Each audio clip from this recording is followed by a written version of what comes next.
சக்தி சுந்தர பத்தின உண்மைய பவானி மூலியமாவே வீட்ல இருக்கவங்க எல்லாருக்குமே ஆதாரத்தோட நிரூபிச்சு காட்டுனதுக்காக அவங்க கிட்ட தேங்க்ஸ் சொல்லிட்டு இருக்கிறது மட்டும் இல்லாம கண்டிப்பா சிவானி பாப்பா ஃபியூச்சர்ல உன்ன மாதிரியே வளருவான்றதுல எனக்கு எந்த ஒரு சந்தேகமும் கிடையாது. ஏன்னா பவானி அவளை அப்படிதான் வளர்ப்பான்னு சொல்லிட்டு அவங்க கிட்ட ரொம்பவே சந்தோஷமா பேசிட்டு அங்கிருந்து கிளம்ப. ஆனா பொண்ணையோ ஒரு பக்கம் இந்த மாதிரி சுந்தர என்னதான் வீட்டை விட்டு அனுப்பிட்டாலும் இன்னொரு பக்கமோ சிவானி பாப்பா கேட்கிற கேள்விக்கெல்லாம் நம்மளால பதில் சொல்ல முடியுமா? சிவானி பாப்பாவை எப்படி சுந்தரனாவை பார்க்காம இருக்க வைக்க முடியுன்ற குழப்பத்தோடயே பொண்ணு இருக்கிற அதே சமயத்துல பவானியும் அதை பத்தி தான் நைட்டு ஃபுல்லா தூங்காம யோசிச்சுட்டு இருக்காங்க. ஆனா சிவானி பாப்பாவோ இது எதுவுமே தெரியாததுனால நிம்மதியா தூங்கிட்டு இருக்கா. ஆனா தூங்கிட்டு இருக்க சிவானி பாப்பாவை பார்த்துட்டு பவானி இவ்வளவு நான் எப்படிதான் வளர்த்து இந்த சொசைட்டில பெரிய ஆளா ஆக்க போறேன்னு தெரியலேன்னு சொல்லிட்டு வருத்தத்தோடயே உட்கார்ந்துருக்காங்க. ஆனா காலையில விடிஞ்சதுக்கு அப்புறமா சிவானி பாப்பா எந்திரிச்சதுக்கு அப்புறமா பவானி கிட்ட அம்மா என்னமா ரொம்பவே சோகமா இருக்கீங்க, என்னாச்சுன்னு கேட்க. ஆனா பவானியும் அதெல்லாம் இல்ல, நைட்டு அம்மாவுக்கு சரியா தூக்கம் வரல, அதான் லைட்டா தூக்கம் வருதுன்னு சொல்ல. ஆனா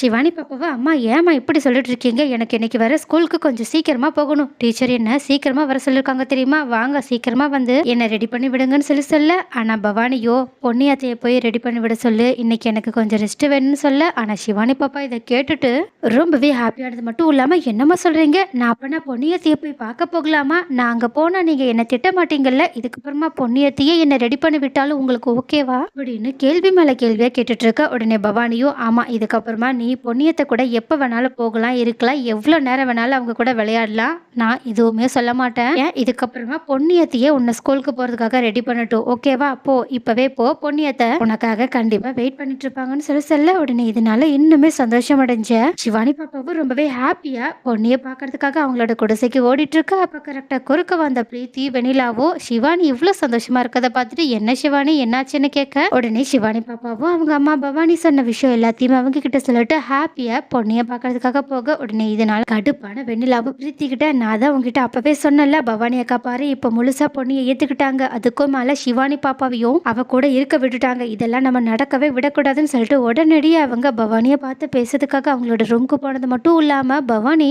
ஏற்கனவே நடந்த விஷயத்தால ரொம்பவே சோகமா இருக்காங்கன்ற விஷயம் தெரிஞ்சாலும் தான் நினைக்கிற மாதிரி பொன்னியை இந்த வீட்டை விட்டு அனுப்பணும்னா இந்த வீட்டில் இருக்கவங்க எல்லாருமே பொன்னிய நெருக்கணும்னு சொல்லிட்டு வெண்ணிலா யோசிச்சுட்டு இருக்கனால ரொம்பவே கோபமா பவானி கிட்ட அக்கா நீங்க என்னக்கா பண்ணிட்டு இருக்கீங்க, சிவானி பாப்பாவை எதுக்காக அந்த பொண்ணு கிட்ட அனுப்பி வச்சீங்க, அந்த பொண்ணு இந்த விஷயத்துல வேணா சுந்தரனாவை பத்தின உண்மையை கண்டுபிடிக்கிறதுக்காக உங்களுக்கு உதவி பண்ணிருக்கலாம், ஆனாலும் அவ பண்ணதுக்காக பின்னாடி வேற ஏதாவது காரணம் இருக்கும் வாய்ப்பு இருக்கு, அவளுக்கு நம்மளோட குடும்பம் நிம்மதியா இருக்கிறது சுத்தமாவே பிடிக்காது, அது உங்களுக்கே தெரியும்ல, ஏன் அத்தைய பழிவாங்கிறதுக்காக தானே அவ இந்த குடும்பத்துக்குள்ள பிளான் போட்டு வந்தான்னு நீங்க மறந்துட்டீங்களா என்னன்னு சொல்லிட்டு சொன்னது மட்டும் இல்லாம பக்கத்துல இருக்க பிரீத்தியும் ஆமாக்கா அந்த பொண்ணியால என் வாழ்க்கை வீணானது மட்டும் இல்லாம இப்போ உங்களோட வாழ்க்கையுமே வீணாயிடுச்சு, இப்போ தேவையில்லாம நீங்க சிவானி பாப்பாவையுமே அவகிட்ட அனுப்பி வச்சு பாவம் அவளோட வாழ்க்கையுமே வீணாக்கிடாதீங்கன்னு சொல்லிட்டு சொல்ல. உடனே இதை கேட்டுட்டு ரொம்பவே கோபம் அடைஞ்ச பவானியும் போது நிறுத்துங்க, இங்க என்ன பிரச்சனை நடந்துட்டு இருக்கு, நீங்க ரெண்டு பேரும் எதை பத்தி பேசிட்டு இருக்கீங்க, பொன்னிய பத்தி இப்பதான் நான் நல்லா புரிஞ்சுக்கிட்டேன், பொண்ணு இந்த மாதிரி ஒரு கேவலமான வேலையெல்லாம் பண்றவளே கிடையாதுன்னு சொல்லி சொல்ல.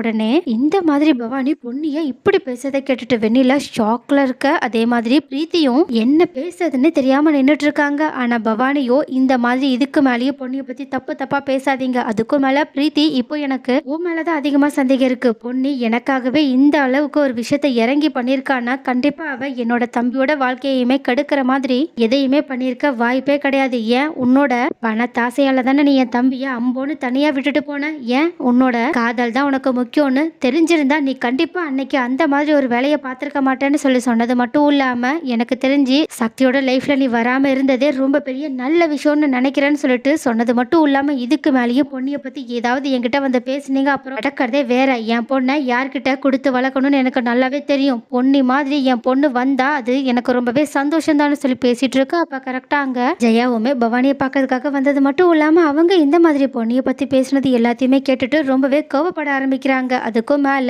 நீ பொன்னி மேல இதுக்கு மேலேயே இவ்ளோ நம்பிக்கை வைக்கிறது எனக்கு சுத்தமா பிடிக்கல, அவ பண்றது எல்லாத்தையுமே ஒரு காரணத்தோட தான் பண்ணுவா, இப்படி முட்டாள்தனமா எதுவுமே புரிஞ்சுக்காம பேசாதன்னு சொல்லிட்டு சொல்ல. ஆனா பவானியும் அம்மா நீங்க தாமா இவ்வளோ நாளா முட்டாளா இருக்கீங்கன்னு எனக்கு தோணுது, நான் இப்போ பொன்னிய முழுசா நம்ப ஆரம்பிக்கிறேமா, கண்டிப்பா பொன்னி அந்த வேலையை பண்ணலன்னு சொல்லிட்டு சொல்றாள்னா கண்டிப்பா அவ அதை பண்ணிருக்க வாய்ப்பே கிடையாதுன்னு சொல்ல. ஆனா இதை கேட்டுட்டு வெண்ணிலாவும் பிரீத்தியும் அதிர்ச்சியில இருக்கிறது மட்டும் இல்லாம ஜெயாவும் இவளுக்கு நம்ம எப்படிதான் அந்த பொன்னியோட சுயரூபத்தை புரிய வைக்க போறோமேன்னு தெரியலேன்னு சொல்லிட்டு முட்டாள்தனமா யோசிச்சுட்டு இருக்க. ஆனா அப்போ இது எல்லாத்தையுமே கரெக்டா சிவானி பாப்பாவை ரெடி பண்ணிட்டு கூட்டிட்டு வந்த பொன்னி பார்த்தது மட்டும் இல்லாம ஒரு வழியா பவானி அக்கா நம்மள நம்மள நம்பிட்டாங்களேன்னு சொல்லிட்டு சந்தோஷத்தோட நின்னுட்டு இருக்காங்க.